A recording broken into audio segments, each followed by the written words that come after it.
And I'm also going to show you how you actually adopt the ward as you enter a fight, because a lot of people fence in such a way that they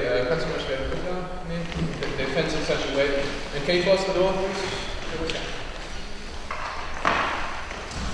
That they approach each other, and when they have met wide distance, meaning when they are in a distance from where it only takes one action to get to the opponent, they adopt the ward at that point.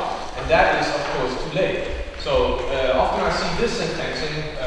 You can take any ward you want to. So we're going to advance each other, and then people go to wide distance, and then they adopt the ward. But of course that's too late, because when you are in wide distance, you should launch your attack, right? Because wide distance is defined as the distance that can be covered or bridged by either combatant with one single action, usually a thrust, for instance. So that means as soon as you are in this distance, that's when the technical part of the fight starts.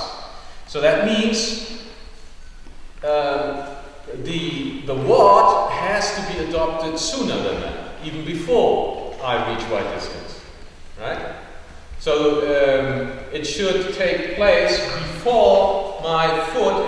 If say I want to execute that particular thrust we have been training, so that means if this is my ward, if this was my ward, for instance, as this foot is planted, that's when I start to thrust. Yeah, I don't go to wide distance, plant the foot and then adopt the ward and then do something. That is wasting a tempo. Yeah? You are losing time. Instead, you should carry out the action, or at least be ready to carry it out when you reach wide distance. So that means that the adopting the ward has to be done with one tempo before reaching wide distance. That sounds pretty complicated, but it's actually pretty easy. So as soon as this is my ward that I want to attack from. So as soon as this foot is in wide distance, I start to thrust. Ja, kannst du machen, wenn du weit bist.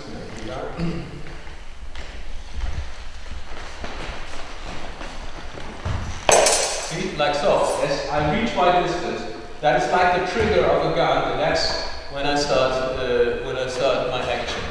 Whatever action this may be, it could just as well be a blow from left shoulder.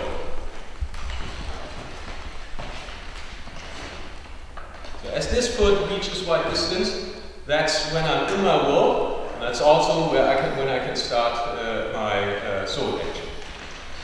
So this needs to be trained, because that means that you have an additional tempo before the actual fight starts, which I call the tempo of the ward. And this is what we're going to train in the soldier drill 2.